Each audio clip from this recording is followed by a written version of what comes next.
வணக்கம். இப்போ பாருங்கள், நம்ம காலில் வந்து நமக்கு அக்கு ப்ரெஷர் இருக்குது. அது எப்படி இருக்குன்னு கொஞ்சம் பாருங்கள். என்னென்ன பண்ணுறோம் பாருங்கள்.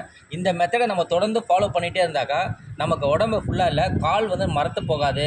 காலில் நிறைய விஷயம் இருக்கிறத கொஞ்சம் கவனிங்க. அதை பாருங்கள். ஃபஸ்ட்டு நம்ம காலுடைய பாதத்தை இந்த பொசிஷனில் வச்சுட்டு ஒரு 3 முறை 1 2 3 அப்படி தட்டிடுறோம். ஓகேங்களா? இப்போ கால் கொஞ்சம் ஃப்ரீ ஆகிடும். இப்போ பாருங்கள், நம்ம காலுடைய கட்டை வரலை 2 கை கட்டை வரலை வச்சு ஒரு பஞ்ச் பண்ணிடுறோம். 1 2 3 4 5. இது எதுக்குன்னா மூளை செல்களை நல்லா ஆக்டிவேட் பண்ணுறதுக்கு. இப்போ பாருங்கள், அடுத்தது இந்த 2 ஃபிங்கர், இந்த 2 விரலை போட்டு நல்லா 2 விரலை போட்டு நல்லா ஒரு பஞ்ச் பண்ணுறோம் 5 டைம்ஸ். இது எதுக்குன்னா கண்ணுக்கு போகக்கூடிய நரம்புகளை கரெக்ட் பண்ணிவிடும். அடுத்தது பாருங்கள், இந்த லாஸ்ட் 2 ஃபிங்கர் இதை நல்லா அழுத்தி விடுங்க. இது எதுக்கு தான் செவித்திறனை வந்து அதிகப்படுத்தும். ஓகேங்களா?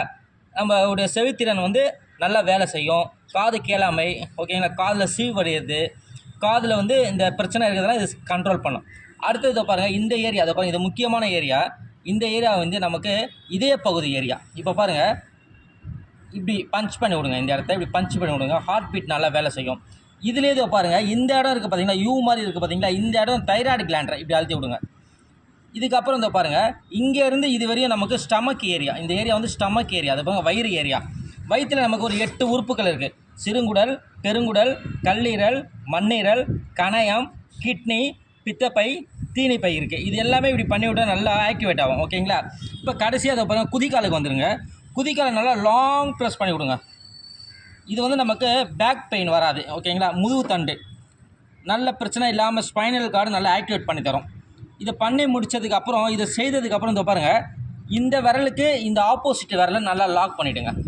இப்படி நல்லா லாக் பண்ணிவிடுங்க. லாக் பண்ணிட்டு நல்லா ஒரு சுற்றணும். Clockwise, anticlockwise நல்லா ஒரு 10 முறை நல்லா சுற்றிட்டு, அடுத்தது பாருங்கள், கீழே இருந்து மேலே வரையும் நல்லா அப்படி அழுத்தி விடுங்க. டைட்டாக இப்படி அழுத்தி விடுங்க. 5 முறை நல்லா அழுத்தி விடுங்க. அப்படி அழுத்தி விட்டுட்டிங்கன்னா உங்களுக்கு காலில் பிளட் சர்க்குலேஷன் நல்லா போயிடும்.